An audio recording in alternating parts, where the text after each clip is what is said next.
guys, good morning. Isang makulimlim na umaga sa inyong lahat. And ito na nga pala yung day 5 ng ating pagpasok sa opisina, bagong opisina. And kagabi, sobrang pagod natin, hindi na tayo nakapag-edit halos. Pero good news, yung mga files natin sa sa cellphone na i-transfer naman natin. So all goods na. And start na tayo ng edit mamaya kapag break. And ayun, tara, samahan nyo ako sa biyahe, kwentuhan ko kayo along the way. Let's go!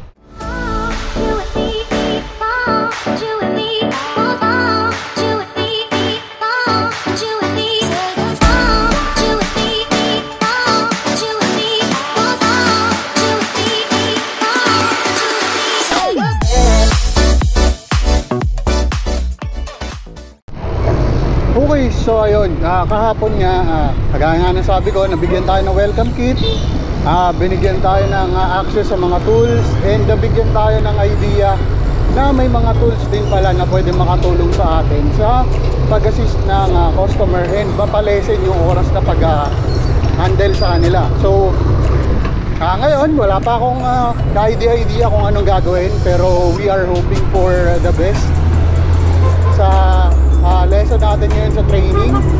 And wala pala, ang oras ay 7:01 ng umaga. And late na naman tayo kumilos kasi late na naman tayo gumising. Pero anyway, so ayun, hindi maganda pakiramdam ko sa panahon ngayon dahil makulimlim. At nga pala, since Friday uuwi tayo sa ating mag-ina sa Las Piñas. So tawid muna tayo sa Makati Mandaluyong Bridge and pasok muna tayo sa trabaho. So tara, let's go! Okay, so yun, dito na tayo sa Loton Avenue. And currently, simula kaninang umalis tayo hanggang ngayon, makulimlim pa rin. And napakasarap magbike kapag ganitong makulimlim ang panahon. Pero hindi tayo pwede magpakasigurado kasi kakaabutan tayo ng ulan. Anyways, ayan, same way, dito ulit, tapos McKinley Hill, then diretso tayo ng opisina. So kita-kits maya, yun lang. What's up guys?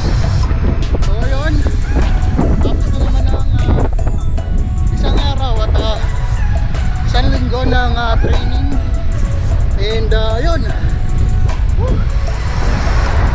ahon. Pero anyways, grabe ahon. Wait lang, kwentuhan ko kayo kung ano nangyari ha. Wait lang. So ayun, natapos na naman ng isang araw at isang buong linggo ng training. So ito, pauwi na tayo ngayon. And so far, all good. Lahat ng hopes natin regarding dun sa training okay naman. And by the way, dito tayo sa Loton Avenue, kung saan dito tayo dadaan pa uwi. And yun na nga. So ang ganda nung nung outcome nung training.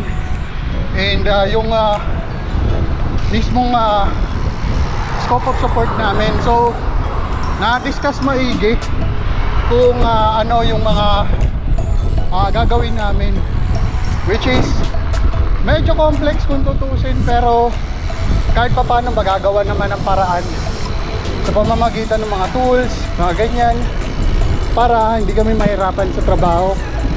So ayun.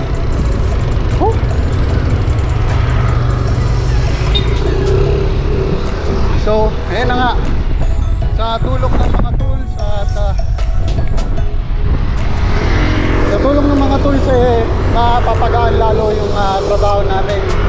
And also may may mga tawag dito, discussion and konting explanation kami ginawa ngayon regarding sa account and sa mga feature, mga ganon. Tapos kasama na rin yung mga roleplay. Kaya talagang bago ka makapunta sa production floor mahasa ka na. So ayan, malapit na tayo sa McKinley. Ah, wait lang. Wait lang.